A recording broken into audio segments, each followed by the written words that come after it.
भारत अब पुराने पत्ते खोलने वाला है। सीधी बात यह है कि कतर को भारत 16 मिलियन का झटका देने वाला है। कतर को सबक सिखाने के लिए भारत ने अब कमर कस ली है। कतर ने भारत के साथ जो किया है, उसकी एक बड़ी चोट कतर को कई सालों तक दर्द देने वाला है, क्योंकि कतर को अभी तक इस बात की भनक तक नहीं है कि भारत से सीधा पंगा लेना उनकी बरसों की मेहनत पर एक झटके में पानी फेर दिया है। आपको बता दें कि कतर की इकोनॉमी अपने 70% रेवेन्यू पेट्रोलियम प्रोडक्ट को बेचकर कमाता है। कतर जैसे अरब देशों की किस्मत अच्छी है कि यहां पर ऑयल के काफी बड़े रिजर्व मौजूद है। इस तेल को निकालना आसान जरूर है, लेकिन इसकी रिफाइनिंग में जिस टेक्निकल एक्सपर्टीज की जरूरत पड़ती है, केवल भारत के पास है। और पेट्रोलियम रिजर्व के चलते देश किसी भी युद्ध का अच्छे से फायदा उठाना जानते हैं।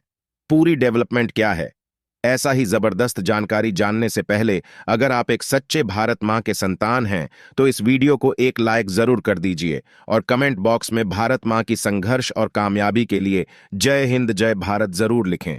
और साथ ही अगर अभी तक आपने मेरे चैनल को सब्सक्राइब नहीं किया है तो सब्सक्राइब जरूर से कर दें। तो चलिए दोस्तों, हम अपने टॉपिक पर आते हैं। हाल में जब से यूक्रेन युद्ध की वजह से दुनिया के बड़े देशों ने रूस से तेल लेना बंद कर दिया था, तो इसका काफी बड़ा फायदा कतर को हुआ और एलएनजी की मेजर सप्लाई अरब देश की तरफ मोड़ दिया गया। और जिन देशों ने कतर से अपनी सप्लाई लेना शुरू कर दिया, उन देशों में नीदरलैंड, फ्रांस और जर्मनी जैसे देश भी शामिल है, जो कि काफी बड़े एलएनजी के उपभोक्ता माने जाते हैं। कमाल की बात यह है कि इन सभी देशों ने कतर के साथ इस डील को 2 दशकों से ज्यादा अवधि के लिए साइन किया था, क्योंकि शुरू में तो यह सोचने लगा कि कम से कम 20 सालों तक खाने पीने का इंतजाम हो चुका है और भारत इनसे कुछ इंपोर्ट करें या ना करें, कतर पर कोई फर्क नहीं पड़ने वाला। लेकिन कतर के भरोसे पर जर्मनी पहले से पानी फेर चुका है, क्योंकि अल्टरनेटिव फ्यूल को लेकर जर्मनी अपने यहां पर रिसर्च लैब का उद्घाटन कर चुका है। और जर्मनी ने साफ तौर पर सभी कंपनी को हिदायतें दी है कि वह अपनी निर्भरता फॉसिल फ्यूल से कम करके हाइड्रोजन जैसे फ्यूल का ज्यादा इस्तेमाल करें।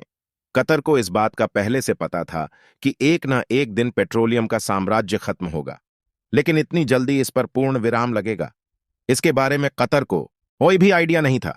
और यहीं पर भारत बीच में आता है। लेकिन सच तो यह है कि पेट्रोलियम का इस्तेमाल कभी भी पूरी तरीके से बंद नहीं हो सकता, क्योंकि अगर पेट्रोलियम से चलने वाली गाड़ियां बंद भी हो जाए तो भी केमिकल इंडस्ट्री को पेट्रोलिंग की जरूरत हमेशा पड़ने वाला है।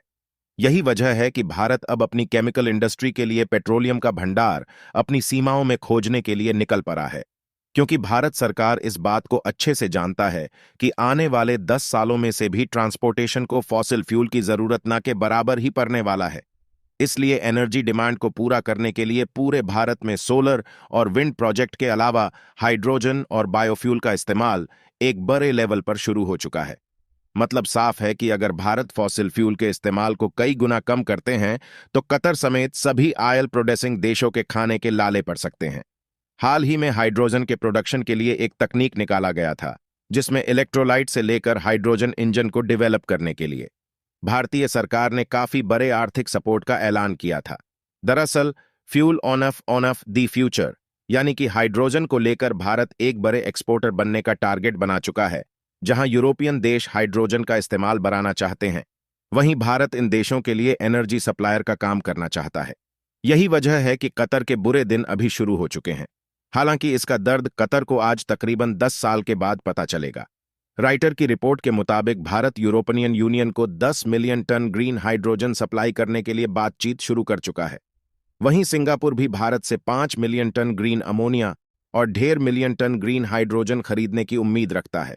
वहीं Reliance, Adani, JSW, BPCL, Indian oil corporation, L&T, NTPC जैसी भारतीय कंपनी ग्रीन हाइड्रोजन के प्रोडक्शन में सबसे आगे हैं। इनके अलावा आज 15 से ज्यादा स्टार्टअप देश में हाइड्रोजन फ्यूल सेल प्रोवाइडर्स को स्वदेशी तौर पर डेवलप करना शुरू कर दिए हैं, जिस टेक्नोलॉजी को आज नहीं तो कल हर देश इस्तेमाल करेगा, जिसमें आगे चलकर कतर देश भी शामिल होंगे। भारत को गैस एक्सपोर्ट करने वाला कतर देश की कल को भारत की हाइड्रोजन टेक्नोलॉजी को मांगता हुआ नजर आ सकता है। देखिए, यह बात एकदम सही है कि भारत अपन जरूरत की 42% एलएनजी अकेले कतर से खरीदता है, लेकिन यह सोच तो एकदम गलत है कि अगर कतर भारत को एनएसजी की सप्लाई रोक दें तो भारत के आगे सभी ऑप्शन खत्म हो जाते हैं। हाल ही में उठाए गए कतर के कुछ गलत कदमों से बात तो साफ हो चुका है कि यह देश भरोसा करने लायक बिल्कुल भी नहीं है, और यही वजह है कि भारत में अपने पुराने पत्ते खोलना शुरू कर दिया है। सीधी बात यह है कि कतर जिस संपत्ति की वजह से भारत से पंगा लेने उतर चुका है, भारत अब उसी संपत्ति को बर्बाद करने पर तुला हुआ है। मतलब यह बात साफ है कि भारत ने कतर के साथ अपने सभी संबंध अब धीरे धीरे तोड़ने शुरू कर दिए हैं और हाल ही में इसको लेकर काफी बड़ी डेवलपमेंट देखने को मिली है। दरअसल भारत ने अपने पुराने बंद पड़े प्रोजेक्ट में फिर से जान डालने का निर्णय कर लिया है और ऐसा प्रोजेक्ट है कि वजह से कतर को बीच से पूरी तरह से बाहर किया जा सकता है। दरअसल 2019 में भारत ने मोजाम्बिक में एक प्रोजेक्ट में 30% हिस्सेदारी ले लिया था। इसलिए यह प्रोजेक्ट ज्यादा इंपॉर्टेंट है क्योंकि मोजाम्बिक के अंदर 64 ट्रिलियन क्यूबिक फीट के एलएनजी रिजर्व पाए गए थे। कंपेयर करके देखें तो कतर के अंदर कुल 843 बिलियन क्यूबिक फीट के एलएनजी रिजर्व है। इसके मुकाबले मोजाम्बिक का रिजर्व काफी छोटा जरूर है, लेकिन आने वाले 30 सालों तक भारत की डिमांड पूरी करने लायक काफी है। साल 2019 में शुरू होने के बाद कुछ सिक्योरिटी के चलते यह प्रोजेक्ट बंद कर दिया गया, लेकिन हाल ही में भारत ने इसे फिर से शुरू करने के लिए अपने कुछ डेलीगेट को मोजाम्बिक भेजा है, जिससे कतर की गुंडागर्दी खत्म की जा सके, जो सिर्फ ऐसे देश के कहने पर शुरू की है जो कि दुनिया भर में कटोरा लेकर घूमता है। बात करें भारत की तो कुल 20 मेट्रिक टन एलएनजी करना पड़ता है और इसमें से करीबन 8.5 मेट्रिक टन एलएनजी के लिए कतर से बुक किया जाता है। इसके लिए हर साल भारत कतर को करीबन $17 बिलियन अदा करता है, जिसका इस्तेमाल कतर भारत के खिलाफ करने लगा है।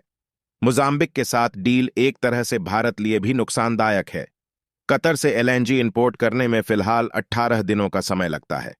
वही एलएनजी मोजाम्बिक से मंगवाने में करीबन 30 दिन या कहें कि 1 महीना लगेगा। इसका मतलब है ज्यादा शिपिंग खर्च, ज्यादा समय, लेकिन इसका इलाज भी भारत के पास है और शायद जल्द ही आपको भारत एलपीजी गैस यूजर्स को लेकर भी काफी अच्छी खबर से नन्हे को मिलेगा। दोस्तों, लिक्विड नेचुरल गैस एलएनजी के लिए कतर पर भारत की निर्भरता कम हो सकती है। मोजाम्बिक में काबो डेलगाडो गैस क्षेत्र, जो आंशिक रूप से भारतीय ऊर्जा कंपनियों के स्वामित्व में है, इससे भारत पर कतर का दबदबा कम हो सकता है। विशेषज्ञों के मुताबिक अगर भारत मोजाम्बिक के साथ डील फाइनल करता है तो फिर ऊर्जा स्रोतों में विविधता आ सकती है। इससे किसी एक देश पर निर्भरता से जुड़ा जोखिम कम हो सकता है। साथ ही इस बदलाव का भारत और कतर पर आर्थिक प्रभाव पड़ सकता है। आपको क्या लगता है, कतर के साथ संबंध तोड़कर भारत अच्छा कर रहा है या नहीं? अपनी राय कमेंट में जरूर बताएं। इस वीडियो को यहीं पर खत्म करते हैं। इस वीडियो को एक लाइक जरूर करें और अपने दोस्तों तक इस वीडियो को शेयर करें ताकि उन्हें भी जानकारी मिल सके। इसी तरह और भी नॉलेजेबल वीडियो देखने के लिए चैनल को सब्सक्राइब करके बेल नोटिफिकेशन को ऑल पर जरूर रखें। वीडियो को अंत तक देखने के लिए बहुत बहुत धन्यवाद आपको।